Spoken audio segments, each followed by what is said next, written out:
It has truly been an honor to be nominated for the Women of Inspiration Awards for 2020.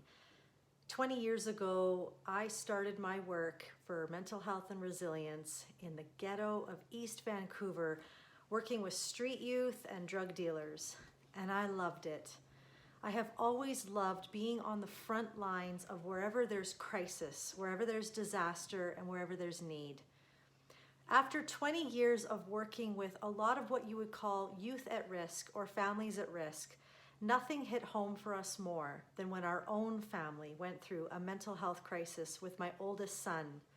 When he was 6 years old, he was diagnosed with anxiety, depression, oppositional defiance disorder, ADHD, and autism. This was a huge shock to us. We were your everyday average family. Did this really happen to people like us? It absolutely does. But we couldn't find help. And one thing I've realized in my resilience work is that there are too many families out there struggling to try to find resources and help in moments where they need it most. And that was certainly true for us. It took a crisis when my son was 8 years old. He became suicidal. And depression for my son and those suicidal attempts did not show up as sadness. They were anger, rage, threatening us with knives, threatening himself with knives. We finally took him to the children's hospital where he was admitted for 3 weeks. When he came home, I thought for sure our life was going to be different because now we had access to medication and a counselor.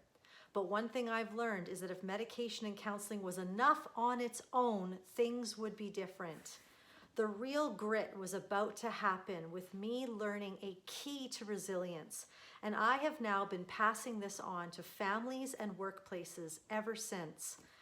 The psychologist that my son was working with brought me aside one day and asked, "What do you do when your son is throwing these fits of rage?" I said, "Well, I send him to his room."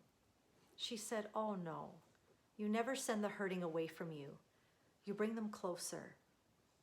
I had no idea what that meant, but in the next year, I learned skills, I worked hard, and I rescued my son out of depression and anxiety, and now am helping other families and people in their workplaces know what bringing people closer looks like. What does connection look like? I've built an entire movement called the National Hope Movement around it, and I continue to work in the areas of mental health and resilience, bringing hope and healing to families. Thank you so much again for this opportunity to be nominated. I'm deeply honored.